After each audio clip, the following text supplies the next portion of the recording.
오늘 우리에게 주시는 하나님의 말씀 신명기 27장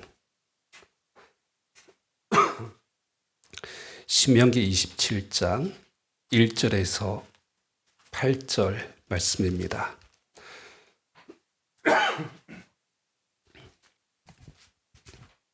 구약성경 302페이지 신명기 27장 1절에서 8절 말씀 제가 봉독합니다.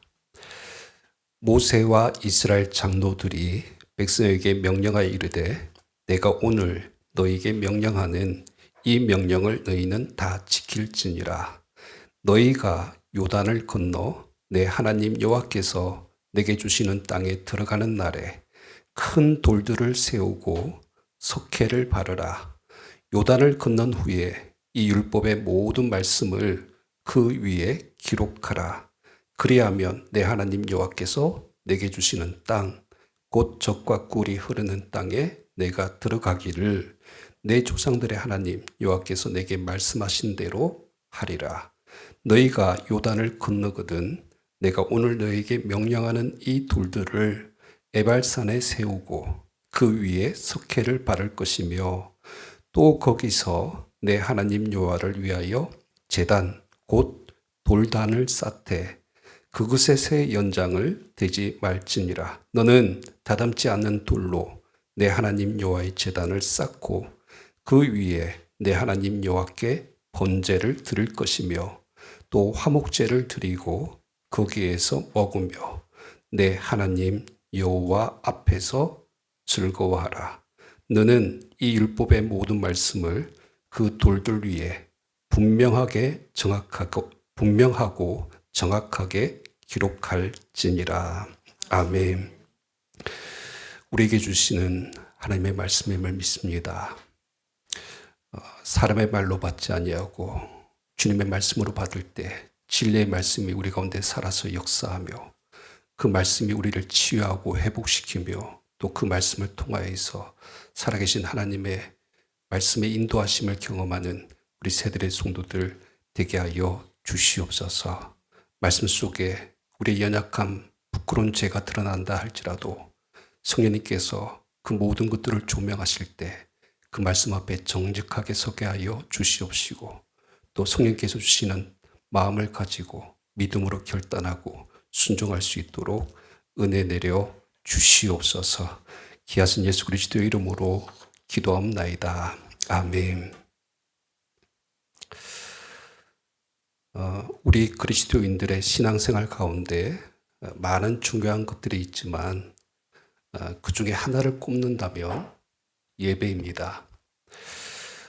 이사야서 43장 21절 말씀 이 백성은 내가 나를 위하여 지었나니 나를 찬송하게 하려 함이라. 하나님께서 우리를 창조하시고 지으신 그 목적이 하나님을 예배하기 위함이다 라고 말씀하고 있습니다. 그런 의미에서 예배는 그리스도인의 삶의 이유이고 존재의 목적입니다. 예배를 통해서 우리는 나를 지으신 창조주 하나님을 만나게 됩니다. 예배를 통해서 우리가 하나님의 은혜와 그 임재를 경험하기 때문에 예배는 중요합니다. 하나님께서 이스라엘 백성들을 택하시고 하나님의 거룩한 선민, 그 백성으로 삼으신 이유도 사실은 예배를 위함입니다. 우리가 잘 아는 출애굽기 19장 5절에서 6절 말씀에 보면 하나님께서 시내 광야에서 이스라엘 백성과 언약을 맺을 때 하셨던 말씀이 나오죠. 세계가 다 내게 속하였나니 너희가 내 말을 잘 듣고 내 언약을 지키면 너희는 모든 민족 중에서 무엇이 됩니까? 내 소유가 되겠고, 자, 하나님께서 그들을 내 소유로 삼겠다라고 말씀하시죠. 그러면서 이제 두 가지를 말씀합니다. 너희가 내게 대하여 뭐가 됩니까? 그렇죠. 첫 번째는 제사장 나라가, 그 다음에 두 번째는 거룩한 백성이 되리라. 여기 제사장 나라가 된다는 것은 무슨 의미입니까? 그렇죠. 하나님을 예배하는 자로서 그들을 하나님께서 택하셨다. 이 말씀을 하고 있습니다. 근데 여러분, 이제 이 말씀이 그러면 이스라엘 백성들에게만 주어져 있는 말씀인가? 그렇지 않죠.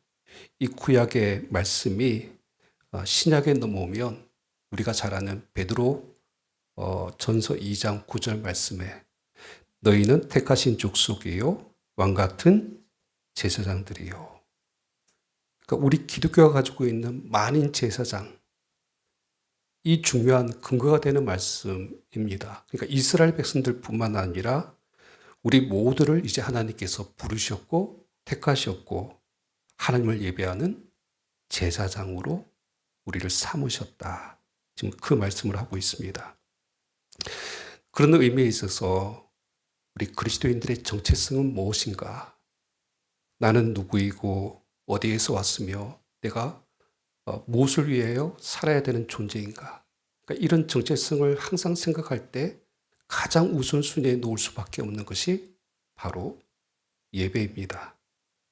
우리는 하나님을 예배하는 존재로 주님 앞에 세움을 받은 자들인 것입니다. 그래서 오늘은 특별히 이 예배에 대한 말씀을 오늘 신명기 본문 말씀을 통하여서 함께 나누고자 합니다. 우리가 읽은 신명기의 이 본문 말씀은 이제 출애굽한 이스라엘 백성들이 40년 동안 광야길을 다 걸었습니다. 그리고 이제 가나안 땅에 들어가기 직전 모압 평지에서 하나님께서 모세를 통해서 주신 말씀을 기록한 책이 신명기이죠. 특별히 오늘 27장에 보면 이 표현이 자주 나와요. 2절에도 나오죠. 너희가 요단을 건너 내 하나님 여호와께서 내게 주시는 땅에 들어가는 날. 그리고 4절에 보니까 너희가 요단을 건너거든. 그러니까 하나님께서 주신 이제 약속의 땅으로 들어갔을 때 너희가 반드시 지켜야 될 것이 있다라고 말씀하시면서 두 가지를 말씀하십니다. 이 두 가지 모두가 돌과 관련되어져 있는 명령이에요. 첫 번째는 뭐냐면 돌비를 만들어라. 그리고 또 하나는 뭐냐면 돌단을 쌓아라. 지금 그 말씀을 하고 있습니다. 여러분 먼저 이 돌비에 대한 말씀을 한번 보세요. 여러분 1절에서 3절 말씀 보시면 1절 모세와 이스라엘 장로들이 백성에게 명령하여 이르되 내가 오늘 너에게 명령한 이 명령을 너희는 다 지킬지니라 하시면서 이제 명령을 주십니다. 우리 2절 3절 같이 읽겠습니다. 시작. 너희가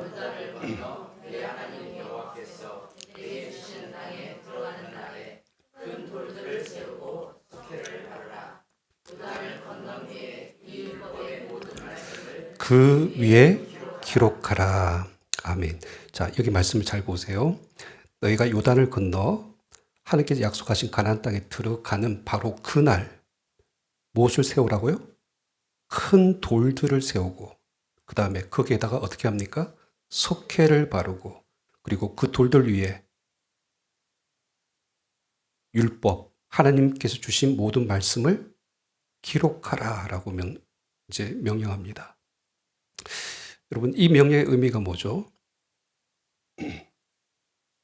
자, 말씀을 돌 위에 기록한다. 지워지지 않게 하겠다는 것이죠.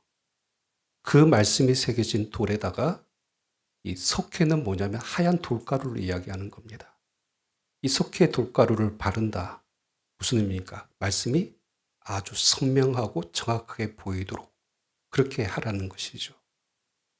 결국 이 돌비를 세우는 목적은 뭐냐면 이제 약속의 땅에 들어간 하나님의 구원받은 백성들이 무엇대로 살아야 된다는 것을 이야기합니다. 그렇죠? 말씀대로. 영원히 지워지지 않는 정말 한결같은 변함없는 그런 돌처럼 하나님의 말씀을 너희는 잊지 말아야 된다. 그리고 날마다 그 말씀을 눈에 보이는 선명한 그 말씀으로 마음에 새기면서 그 말씀을 지켜 행하고 순종해야 된다. 지금 그 말씀을 하고 있습니다. 이것은 돌에 새긴다는 의미는 또 한편으로 보면 그 세대만 그 말씀을 보는 것이 아니라 그 다음 세대에 이 말씀을 전수하라. 그러니까 이런 의미도 사실은 담겨 있는 것이죠. 자, 그럴 때 이제 3절 후반부의 말씀을 보시면 그렇게 말씀을 따라 순종했을 때 주시는 축복의 말씀이 나와요. 약속의 말씀이죠. 그리하면, 그러니까 말씀을 돌돌 위에 새겨서 그 말씀대로 살아내면 어떤 은혜가 임합니까? 내 하나님 여호와께서 내게 주시는 땅, 곧 젖과 꿀이 흐르는 땅에 내가 들어가기를 내 조상들의 하나님 여호와께서 내게 말씀하신 대로 하리라. 여러분, 땅은 하나님께 주시는 거예요. 하나님께서 들어가게 하시니까 들어갈 수 있었던 거예요. 다만 그 땅이 젖과 꿀이 흐르는 땅이 되는 복을 누릴 수 있는 비밀은 뭡니까? 그렇죠. 하나님께서 내게 말씀하신 대로 행하면 그 은혜와 복을 누릴 수 있다. 지금 그 말씀을 하시면서 이제 그 말씀이 새겨진 돌비를 너희가 세워야 된다. 지금 이 말씀을 하고 있습니다. 그리고 이제 우리가 좀 주목하고 싶은 말씀이 있어요. 여러분, 두 번째 명령이 뭐냐면 돌비가 아니라 이제 돌단을 쌓으라고 말씀합니다. 여러분, 4절에서 6절 말씀 봐주세요. 4절, 너희가 요단을 건너거든 내가 오늘 너희에게 명령하는 이 돌들을 에발산에 세우고 그 위에 석회를 바를 것이며, 앞에 2절 3절의 내용과 같은 내용이죠. 자, 중요한 것은 5절 6절입니다. 같이 읽습니다. 시작. 또 거기서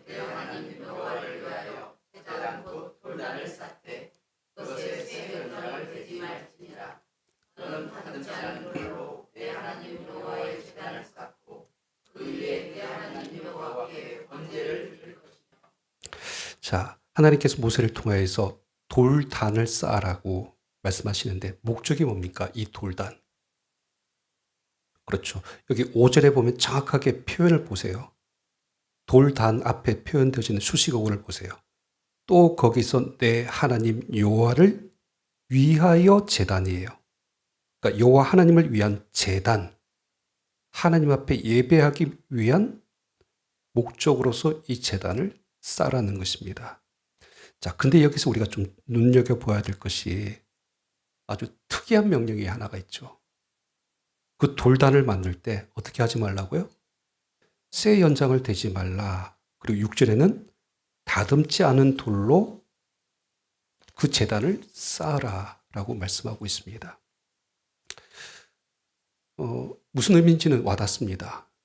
그러니까 제단을 쌓을 때 그 돌을 재료로 해서 쌓는데 인공적으로 만들어지지 않은 그냥 있는 그대로, 세번역 성경에는 새 돌, 그냥 자연석이라고 표현하고 있습니다. 그러니까 다듬지 않는 돌로 그 제단을 만들어야 된다, 쌓아야 된다. 지금 그 말씀을 하고 있습니다. 여러분, 이 뜻이 무엇일까요? 여기에는 우리가 드리는 예배에 아주 중요한 예배의 원리, 예배의 본질, 그리고 예배 드리는 자의 정신, 이것이 사실 담겨져 있습니다. 오늘 신명기에 나오는 이 말씀은 사실 신명기 본문에만 나오는 말씀이 아니라 이때로부터 40년 전에 출애굽했을 때, 아까 우리 읽었던 출애굽기 19장 말씀을 주셨던 그때에 하나님께서 이미 주셨던 말씀이에요. 좀 다른 본문이긴 한데 내용을 한번 보셨으면 좋을 것 같습니다. 여러분, 출애굽기 20장 24절에서 26절 말씀, 출애굽기 20장 24절에서 26절. 내가 토단을 쌓고 그 위에 내 양과 소로 내 번제와 화목제를 드리라. 내가 내 이름을 기념하게 하는 모든 곳에서 내게 임하여 복을 주리라. 자, 그러면서 이렇게 말씀합니다. 25절, 26절 우리 같이 읽습니다. 시작. 내가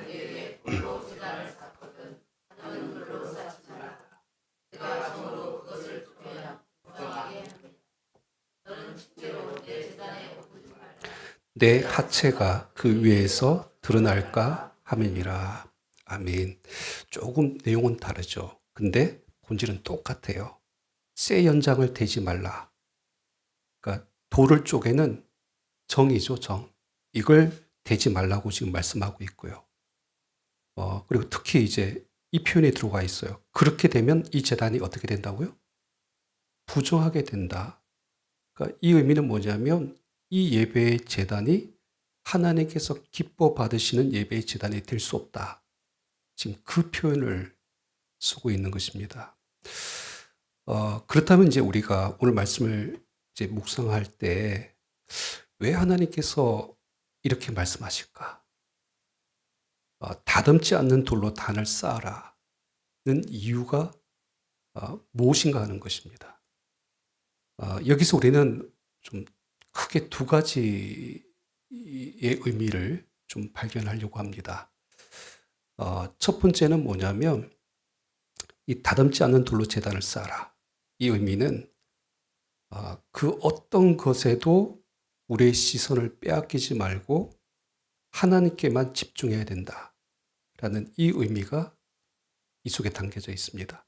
아직은 잘 연결이 안 되시죠? 제가 풀어서 좀 말씀을 드릴게요. 여러분, 사실 돌을 다듬는다라는 이 표현 속에는 우상 숭배와 관련되어져 있는 메시지가 담겨져 있습니다. 여러분, 출애굽한 이스라엘 백성들은 과거 애굽에서 어떻게 살았죠? 430년 동안 노예로 살았잖아요. 그들은 종살이 하면서 어떤 노동을 했을까요? 그렇죠. 출애굽기 1장에 보면 그들은 주로 애굽의 국고성, 창고를 만드는 일과 그 다음에 신전을 짓는 노예로서 동원되었습니다. 그럴 때 우리가 추정할 수 있는 것은 이들이 아마 애굽의 신들, 신상을 만들고 그리고 피라미드, 우리 아시잖아요. 그것을 만들기 위해서 어떻게 해야 됩니까? 돌을 다듬고 운반하는, 그러니까 이런 일을 했을 겁니다. 그들은 애굽에서 애굽 사람들이 숭배하는 신상이 어떻게 만들었는지 너무나 잘 알아요. 그리고 그 제단을 그들이 어떻게 쌓았는지 잘 알고 있습니다. 그러니까 그런 그들에게 하나님께서는 그 십계명을 주시면서 뭐라고 말씀하시냐면 너는 나 외에 다른 신들을 내게 두지 말라. 그러면서 너를 위하여 새긴 우상을 만들지 말라. 뭔가를 새겨서 깎아서 만든 그런 우상을 만들지도 말고 어떤 형상도 만들지도 말라. 이런 말씀을 주셨다는 것이죠. 결국 우상이라는 것이 어떤 존재이냐면 사람의 욕망이 하나의 형상으로 만들어진 거예요. 깎고 조각해서 하나의 신상이 나오는 것이죠. 근데 지금 하나님은 그들과 다르다는 것이죠. 그리고 그들이 쌓는 제단은 그 우상들의 제단과는 달라야 된다. 지금 그 말씀을 하고 있는 것입니다. 그러니까 마치 이런 거예요. 여러분, 사람이 쇠를 대어서 돌을 잘 다듬어 쌓은 피라미드 한번 생각해 보세요. 사람들은 어떻습니까? 피라미드를 딱 보는 순간, 여러분 보신 적 있으세요? 저도 아직 못 봤어요. 근데 그 크기와 위용 앞에서 사람들은 어떻게 됩니까? 압도당할 거죠. 그러면서 이제 그 피라미드 안에 있는 누가 있습니까? 죽어서 잠들어 있는 자칭 애굽의 신이라고 불렸던 바로의 왕들이 그 안에 있는 거예요. 뭔가 대단한 사람인 것처럼 사람들이 죽은 이후에도 그 왕을 추앙하고 있는 것이죠. 이런 것이 우상이었습니다. 화려하고 웅장하고 크고 아름다운 제단, 사람의 손으로 만든 그 모든 제단의 시선에 그 사람들의 시선을 빼앗기게 되는 것입니다.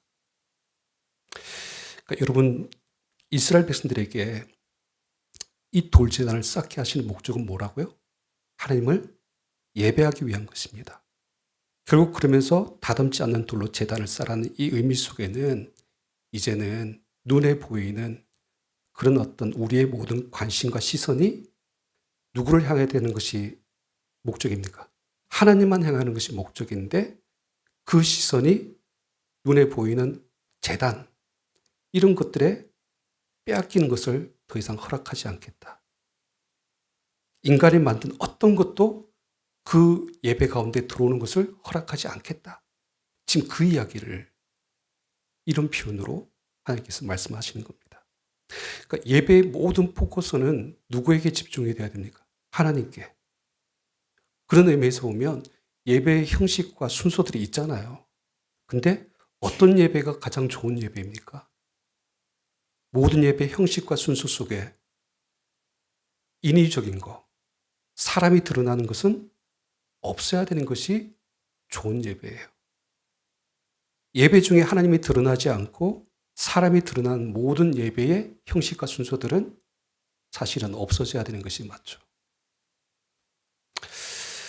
개인적으로 아직 우리가 바꾸지 못한 좀 예배의 우리 하나의 내용이 있는데 이거는 좀 약간 딜레마가 있습니다. 뭐냐면 우리가 설교학을 배울 때 어떤 것을 배웠냐면 사실은 말씀을 전할 때에 이 말씀을 통해서 누가 드러나야 됩니까?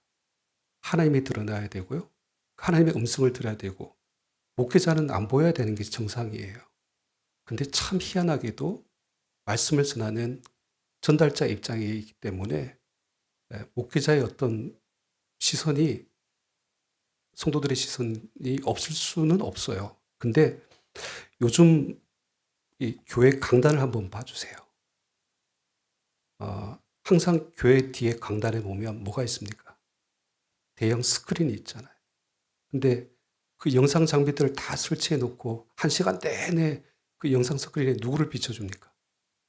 목사님 얼굴을 비춰줘요. 그러니까 성도들의 시선이 말씀에 집중하게 만들어야 되고 하나님에게 집중하는 이런 그 상황 예배가 되어야 되는데 참 불편하게도 오히려 성도들은 목사님을 바라보는 구조로 이 예배 공간이 이렇게 만들어져 있다는 것이죠. 그러니까 오늘날 같은 지금 영상 미디어 시대이기 때문에 또 영상을 송출해야 되기 때문에 뭐 어쩔 수 없다 하지만 그러니까 중요한 것은 뭐냐면 예배의 중심이에요. 본질이 뭐냐면 하나님께 집중하는 우리 시선이 다른 어떤 것에도 빼앗겨서는 안 된다. 이 중심이 예배 속에 녹아져 있어야 되는 겁니다. 자, 예를 들어서 여러분 교회 건물이 중요합니까? 중요하지 않습니까? 예배 드리는 공간 중요하죠. 그러니까 예배 교회라는 이 공간에 외형적인 그 모습이 필요합니다. 왜냐하면 바로 이제 이 예배 교회라는 의미는 하나님의 임재를 상징하는 그 성전의 의미가 있는 것이죠. 근데 이제 대부분 사람들이 어떻게 생각하냐면 크고 웅장하고 화려하게 지어서 사람들이 교회 건물, 시설 그러니까 이런 자체의 시선을 빼앗기게 만들어보는 지금 우리 한국 교회 안에 있는 구조적인 문제들이 있어요. 모든 교회들이 교회 건축에 대한 소망이 있잖아요. 어디든지 하나님의 성전을 아름답게 다 잘 지우고 싶은 욕심이 목회자뿐만 아니라 성도들에게도 있겠죠. 근데 문제는 뭐냐면 자꾸 대형화시키는 다는 겁니다. 근데 여러분 문제가 뭘까요? 마치 피라미드를 바라보면서 야 저렇게 큰 교회가 있으니까 하나님께서 살아있는 것 같다. 이 공식이 맞습니까? 틀립니까? 그런 것이 아니라는 거죠. 근데 사람들의 시선이 그렇게 큰 교회로 향하게 되는 그 이유 속에는 뭔가 외적으로 드러난 그 모습 때문에 저게 뭔가 신령한 것 같고 뭔가 있는 것 같은 이제 이런 잘못된 인위적인 생각들이 들어가게 된다는 것이죠. 여러분 유럽 여행을 가거나 또 성지순례 이렇게 가게 되면 대부분 방문하는 곳이 이제 뭐 유명한 관광지나 유적들인데 특히 유럽은 어디를 많이 갈까요? 그렇죠. 성당. 그러니까 우리 개신교 표현을 하면 교회를 중심으로 해서 방문을 합니다. 그 중에 유명한 성당들 많이 있잖아요. 이탈리아 로마에 가면 바티칸에 있는 성 베드로 성당이 있고요. 또 프랑스에 가면 그 얼마 전에 그 불났던 노트르담, 예, 성 노트르담 성당, 그 다음에 스페인도 요즘 많이 가죠. 거기 가면 어떤 성당 기억나십니까? 가우디 성당이라고. 근데 원래 이 성당의 이름은 가우디 성당 아니에요. 정확한 성당 이름은 사그라다 파밀리아, 패밀리, 성가족 성당 이런 개념이거든요. 근데 여러분 이제 제가 개인적으로는 로마만 성지순례를 갔다 왔기 때문에 좀 이 예화는 좀 들고 싶어요. 뭐냐면 성 베드로 성당 딱 들어가는 순간 들어가는 개념이 아니죠. 아예 그냥 그 자체가 성당이니까요. 도시 자체가. 순간 그 어떤 위용에 압도가 됩니다. 그리고 이제 수많은 이 교황들이 그동안 쌓아왔던 그 유적들이 있지 않습니까? 뭐 그림들, 예술 작품들 이렇게 쭉 나열되어져 있어요. 그걸 지나가는 데만 해도 1시간이 걸려요. 쭉 들어가서. 그래서 맨 마지막에 어디까지 들어가냐면 그 흔히 이제 시스티나 경당이라고 하는 곳에 딱 들어갑니다.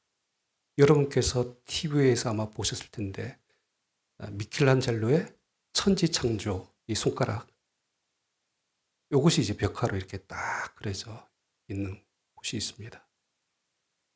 근데 여러분 그 딱 가이드가 그 끝에 들어가가지고 뭘 설명해 줄 것 같습니까? 천지창조 이야기할 것 같습니까? 아니요. 미켈란젤로 이야기합니다. 그 어마어마한 그림을 딱 그려놓고 그 앞에서 미켈란젤로가 거꾸로 매달려서 이 천장에서 그림을 그릴 때 목이 젖어졌기 때문에 디스크가 걸렸다.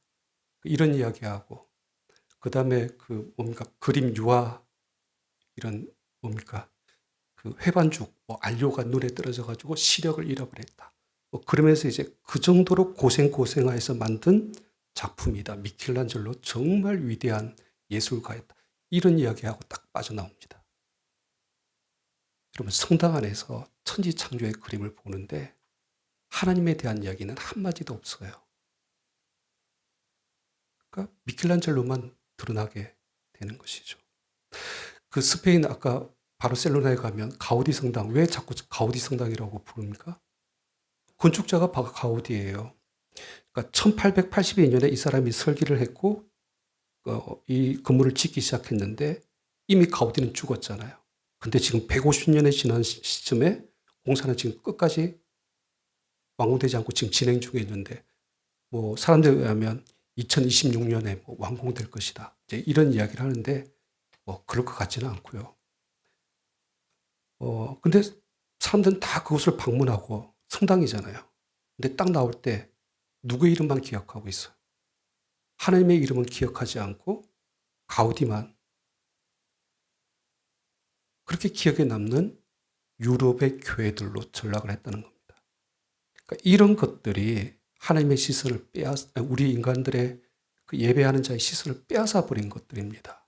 그러니까 인간이 다듬은 돌로 쌓은 제단들의 모습들이 되어버린 거예요. 우리 인간이 심려를 기울이고 정말 정성을 다해서 하나님의 성전을 아름답게 짓고 정말 화려하게 웅장하게 짓는 거, 그러니까 이게 나쁘다는 뜻은 아닙니다. 하지만 그 제단의 목적이 뭐예요? 하나님을 위한 제단이 돼야 되는 것이고 예배의 참된 본질과 시선이 하나님만을 향해야 되는데 그것을 방해하는 어떤 것들도 예배 안에는 들어올 수 없다. 이걸 하나님께서 오늘 우리에게 경고하는 말씀인 것입니다. 예수님 당시에도 예루살렘 성전이 있었잖아요. 근데 이 성전은 제3 헤롯 성전이지 않습니까? 헤롯이 주전 19세기부터 예수님 오시기 전부터 지었던 성전이에요.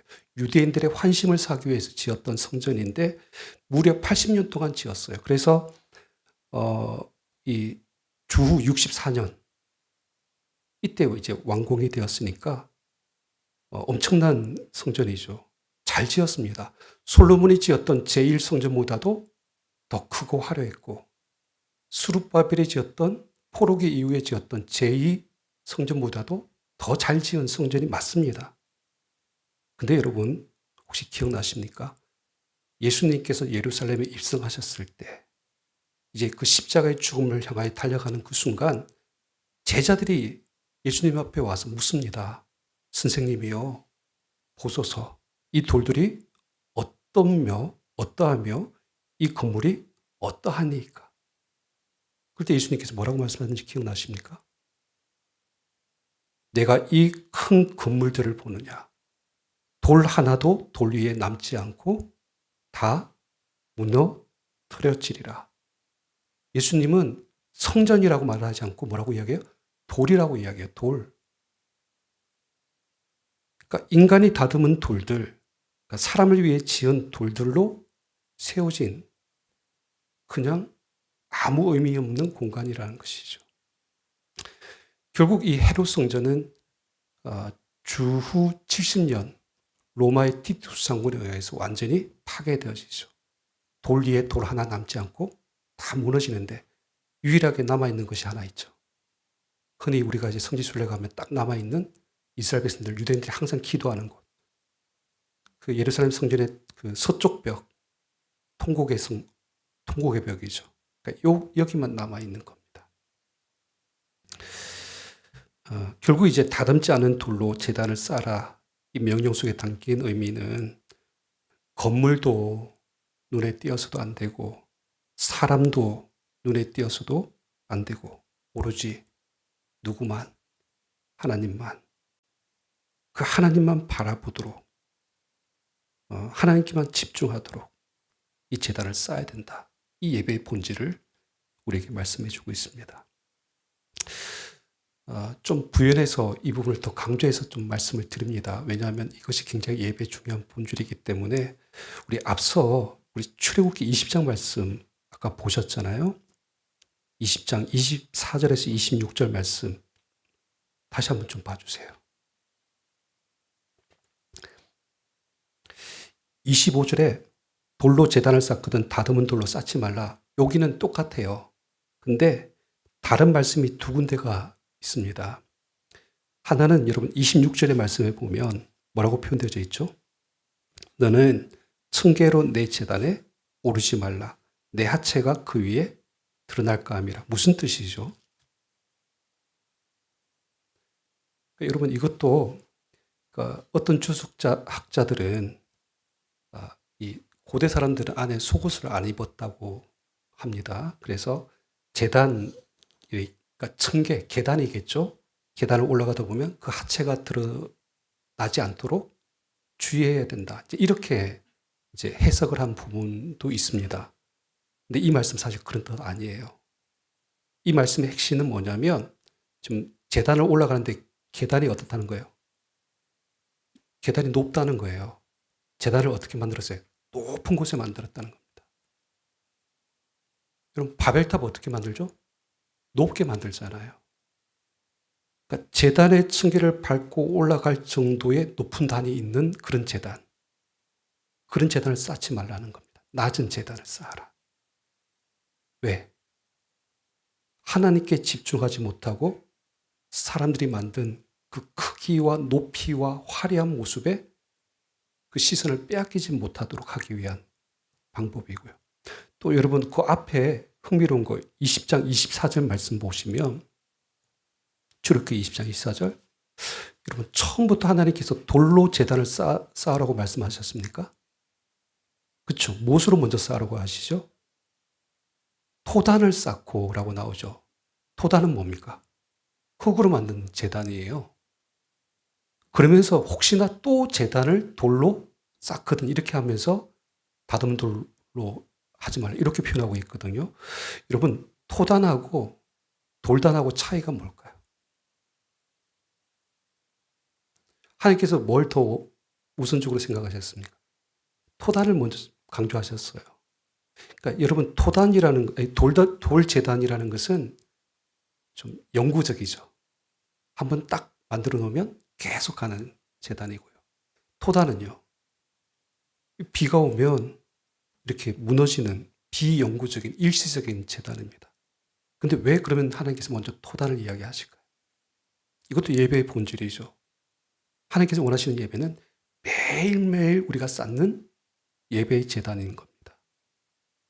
그냥 돌제단 하나 딱 만들어 놓고 형식적으로 반복적으로 습관적으로 드리는 그런 예배가 아니라 하루하루 주님께서 주시는 그 은혜를 기억하면서 예배의 제단을 쌓는 것. 이것을 더 하나님께서 기뻐하신다는 것이죠. 그러니까 이런 의미들이 사실은 다듬지 않는 돌로 제단을 쌓으라는 말씀 속에 다 담겨져 있는 예배의 본질입니다. 여러분 꼭 기억하시기 바랍니다. 예배는 하나님만 바라보는 것입니다. 예배는 지금까지 우리가 바라보는 시선을 주님께로 옮기는 것. 이것이 예배입니다. 자, 두 번째로 다듬지 않는 돌로 제단을 쌓아라. 그러니까 이 말의 의미는 하나님의 관점에서 바라보는 것이 아니라 저와 여러분들, 우리 인간의 관점에서 이 말씀을 좀 받아들일 필요가 있습니다. 무슨 모습이냐면 우리 있는 모습 그대로, 우리 다듬어지지 않는 모습 그대로 주님 앞에 나아가야 된다. 이 의미가 담겨져 있어요. 여러분 6절 말씀, 오늘 신명기 27장 6절 말씀 우리 다시 한번 또 읽겠습니다. 시작. 너는 다듬지 않는 돌로 내 하나님 여호와의 제단을 쌓고 그 위에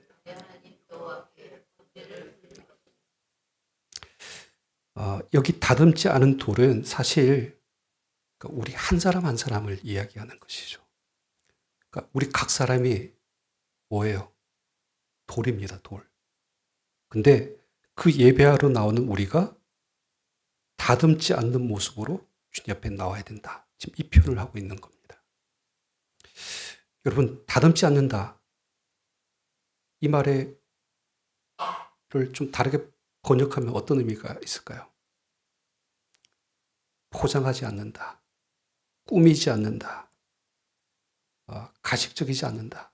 이런 표현들이겠죠. 더 나아가서 이 감추지 말고 그러니까 자연석 있는 모습 그대로 하나님 앞에 나아가야 된다. 지금 이 말씀을 하고 있는 겁니다. 결국 여기서 하나님께서 우리에게 원하시는 예배는 어떤 예배일까요? 정직하고 진실한 예배인 것이죠. 그러니까 우리 내면을 감추지 않는 예배.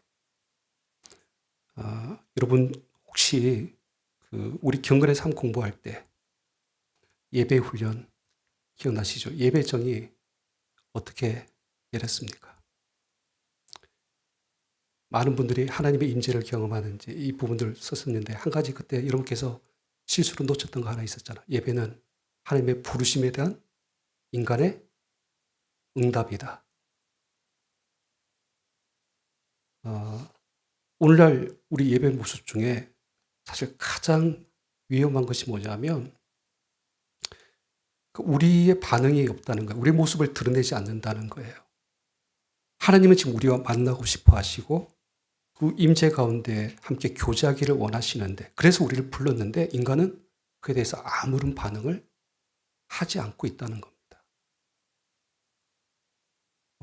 여러분 그 마태복음 9장 13절에 보면 예수님께서 내가 의인을 부르러 온 것이 아니요 죄인을 부르러 왔노라 이 표현을 하셨어요. 근데 그 말을 하시기 전에 그 앞에 말씀이 어떤 내용이냐면 너희는 가서 내가 긍휼을 원하고 제사를 원하지 아니하리라 하신 뜻이 무엇인 자 배우라라고 하시면서 이 말씀하셨거든요. 그러니까 제사에 대한 이야기가 이 속에 들어있는 거예요. 근데 마치 이런 겁니다. 여러분 이렇게 좀 쉽게 다르게 설명드리면 병원에 갔는데 자꾸 자신은 건강하다라고 말을 해요. 의사 앞에서. 아픈데 안 아픈 척합니다. 그러면 의사가 어떻게 할까요? 그렇죠. 의사가 뭘 더 할 수 있겠습니까? 그러니까 죄인인 우리가 우리 죄를 가지고 주님 앞에 정직하게 마주해야 될 때만 하나님의 치유와 회복을 그때부터 경험하게 되는 것이죠. 고백 훈련이에요. 여러분 사실 지금 비록 이 예배 자리에 여러분 나와 있지만 우리 안에는 좀 이런 것들이 있죠. 이 순간에 하나님 앞에 드러내기조차 부끄러운 우리 감춰져 있는 그늘들이 있지 않습니까?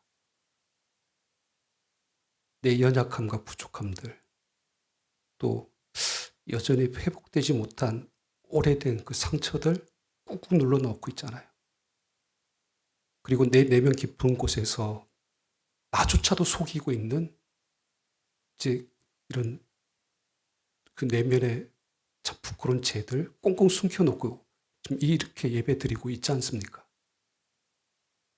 그러면서 이제 예배 드릴 때 우리는 안 그런 척, 나는 아무렇지도 않은 척, 경건한 척, 그냥 아무 문제 없는 것처럼 그렇게 예배를 드린다면 이 예배의 모습은 어떤 모습일까요?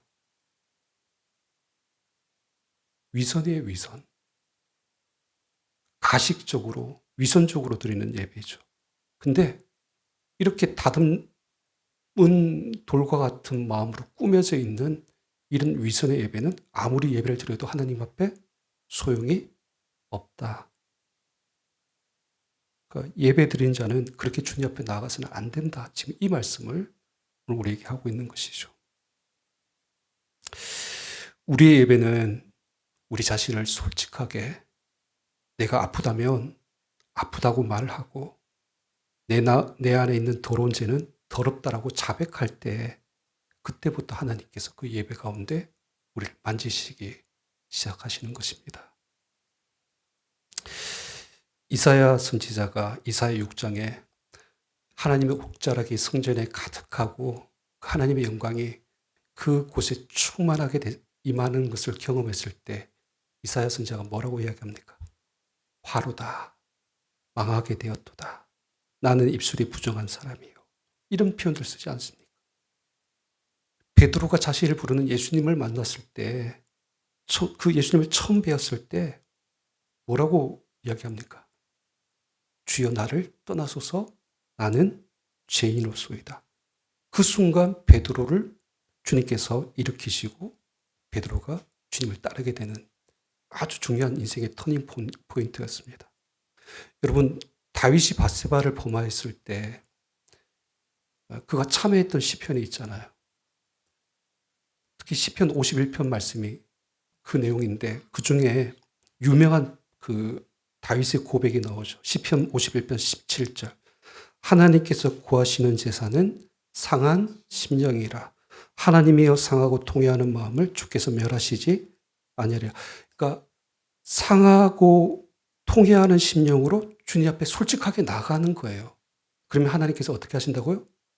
절대로 멸시하지 않고 그 죄를 다윗에게 용서해 줬듯이 우리들 용서해 주시는 겁니다. 이처럼 하나님을 정직하게 예배하는 자를 통해서 하나님께서는 고치시고 치유하시고 그리고 우리를 회복시켜 주실 줄 믿습니다. 교회 사역하다 보면 참 많은 성도님들을 뵈는데 뭐 여러 성도님들이 있어요. 근데 가끔 좀 잘 이해되지 않는 분들이 있어요. 예를 들어서 좀 성도님과 성도님 사이에 분쟁이 생겨가지고 관계가 틀어졌어요. 마음의 상처를 받았어요. 자, 그러면 어떻게 할까요? 일단 교회, 그렇죠? 안 나오는 분들은 아주 최악의 경우입니다. 근데 그보다 조금 더 나은 경우는 있는데 예배는 나와요. 근데 어떻게 예배를 드냐면 그 사람이 2부 예배를 드리니까 나는 그 예배 안 드려요. 그래서 몇 부 예배를 나오냐면 1부 예배를 드리는 거죠. 여러분, 그러면 안 만날 것 같죠? 원수는 외나무 다리에서 만난다고 교회 안에서 내가 불편한 모든 사람들은 어디서 만나냐면 교회 로비에서 만나요. 1부와 2부가 끝나고 들어오는 그 로비에서 서로 상한 심령들이 이제 부딪히는 것이죠. 여러분, 그러니까 이런 것들을 끝까지 우리는 감추면서 예배를 드리죠. 근데 이것도 위선이라는 겁니다. 사실 우리는 우리 안에 있는 감추인 것을 직면하는 것을 두려워하는 것들이 있어요. 또 고쳐야 된다는 것 분명히 알지만 그 고치는 것조차도 내 내면 속에서 인간적인 어떤 마음을 가지고 거부하는 것들도 사실 있다는 것입니다. 그러니까 이런 상태로 하나님 앞에 예배하는 거 원치 않으시는 것이죠.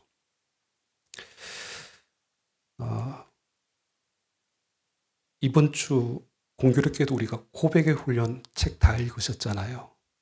근데 이 고백의 훈련에서 가장 원칙이 되는 말씀이 있더라면 요한 1서 1장 9절 말씀이죠. 만일 우리가 우리 죄를 자백하면 그는 밉보시고 의로우사 우리 죄를 사하시며 우리를 모든 불의에서 깨끗하게 하실 것이요.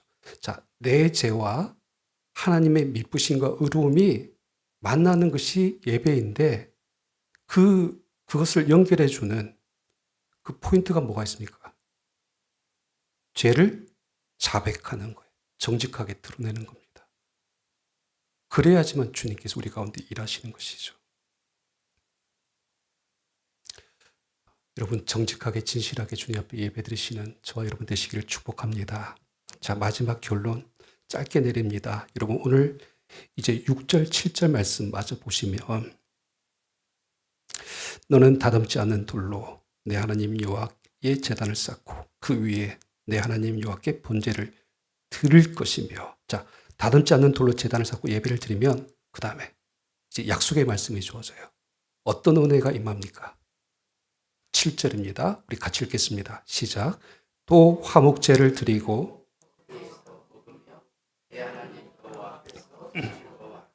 아멘. 밑줄을 그어주세요. 내 하나님 여호와 앞에서 즐거워하라. 자, 두 가지 말씀드렸죠. 우리가 하나님에게 시선을 고정하고 하나님만 바라보고 있는 모습 그대로 진실하게 예배하는 자에게 주시는 축복이 뭐라고요? 여호와 앞에서 즐거워하게 될 것이다. 여기 그 7절에 내 하나님 여호와 앞에서, 이거 원어로 정확하게 이야기하면 하나님의 임재 앞에 안에서입니다. 무슨 뜻이냐면 우리가 하나님만 바라보고 솔직한 모습으로 나가면 무엇을 경험하게 된다고요? 하나님의 임재를 경험하게 되는 것이죠. 그러면서 그 임재를 통해서 누리는 예배의 가장 큰 은혜는 뭡니까? 여호와로 말미암아 주어지는 기쁨이에요. 즐거움입니다.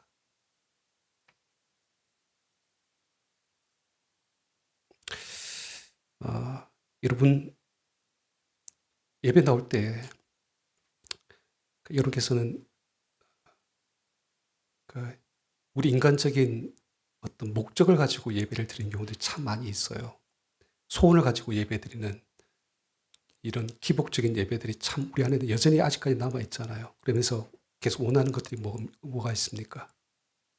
자녀들이 잘 되는 거, 건강한 거, 그 다음에 또 뭐 사업이 잘 되는 거. 또 이렇게 하나님의 응답 받으면 참 기쁜 일이겠죠. 근데 여러분, 이런 것을 예배를 통해서 기쁨을 누리다가도 때로는 이런 기쁨들은 가변적입니다. 자녀들이 잘 안 될 때가 있잖아요. 사업이 항상 잘 되던가요? 힘들 때도 있잖아요. 그러니까 오늘의 그 인간적인 욕망으로 채워졌던 예배의 그 기쁨들, 그 기쁨은 내일의 슬픔이 될 수도 있는 것들입니다. 근데 포인트는 뭐냐면 오늘 여기 7절 말씀에 보면 그 예배에 온전한 기쁨을 주는 가변적이지 않고 영원한 기쁨은 누구로 말미암아 주어진다는 겁니다. 여호와 하나님으로 말미암아 그 기쁨을 우리는 온전히 누릴 수 있다는. 그러니까 상황이 좋지 않을 수 있어요. 우리 그 잘 아는 그 하박국 말씀에 보면 무화과 나무가 무성하지 못하며 포도나무에 열매가 없으며 감람나무에 소출이 없으며 밭에 먹을 것이 없으며 우리의 양이 없으며 외양간에 소가 없을 수 있어요. 이거는 계속 가변적인 거기 때문에 인간의 기쁨은 이렇게 왔다 갔다 할 수 있다는 겁니다. 하지만 중요한 핵심적인 포인트는 뭐냐면 나는 여호와로 말미암아 즐거워하며 나의 구원의 하나님으로 말미암아 기뻐하리로다. 그러니까 예배 가운데 누릴 수 있는 가장 큰 기쁨은 뭐냐면 하나님으로 말미암아 주어지는 이 기쁨, 영원한 기쁨을 우리가 누리게 되는 것이죠. 그런 의미에서 보면 여러분 예배는 인간의 그 기쁨을 이제 내려놓고 하나님을 향한 기쁨으로 바꾸는 것, 이것이 예배의 본질인 겁니다. 어떤 상황이 오더라도 나는 그 순간 정직하고 진실하게 하나님만 바라보면서 하나님 안에서 기뻐하겠습니다. 주님만을 높이겠습니다. 바라보겠습니다. 이 고백이 저와 여러분들의 예배가 되기를 축복합니다. 이 예배로 또 한 주 동안 승리하는 저와 여러분 되시기를 주님으로 축원합니다. 기도합니다. 오늘 주신 말씀 붙들고 우리 기도합니다. 하나님, 오직 하나님만 바라보는